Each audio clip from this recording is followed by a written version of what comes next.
Xabaringiz bor, har yili umumta'lim maktablari bitiruvchilari uchun barcha oliy ta'lim muassasalarida ochiq eshiklar kuni tashkil etiladi.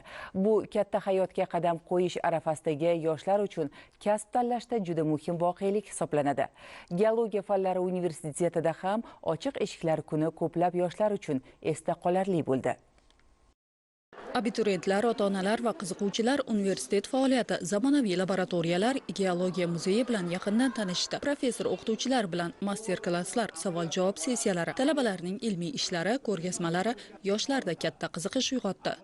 Bunga juda ham ko'p taassurotlar orttirdi. Geologiya fani bizani yurtimizda qanaqa rivojlanayotganini ko'rib hayratda qoldim. 10-sinfni bitirayotganim tufayli bu universitetga topshirib ko'rish haqida o'ylanib qoldim. Bu universitetda juda ham ko'p yangiliklarni ko'rdik, laboratoriyalarga kirdik, kutubxonalarni ko'rdik. Muzeyda talabalarga juda ham ko'p imkoniyatlar bor ekan. Barchasi zamonaviy va innovatsion.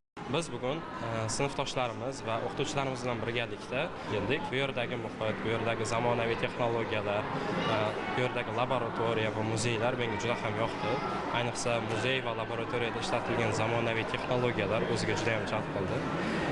Men o'zi yoshligimdan bu sohaga qiziqar edim, geografiya orqali va bu muzeyga kelib, bu universitetga kelib, ko'proq yana ma'lumotga ega bo'lganimdan keyin qiziqishim yanada oshdi. Muzeyda juda ham ko'p ma'lumotlar berilgan, ya'ni bizda masalan O'zbekistonda qanday minerallar ishlab chiqariladi, qanday foydali qazilmalar bor. Bu ma'lumotlarni olish bizga juda ham qiziq bo'ldi va menga bu universitet juda ham yoqdi. Universitet bitiruvchilari respublika va xalqaro darajadagi konchilik, geologiya va ekologiya loyihalarida faol ishtirok etishadi. Ushbu kun o'quvchilar uchun esda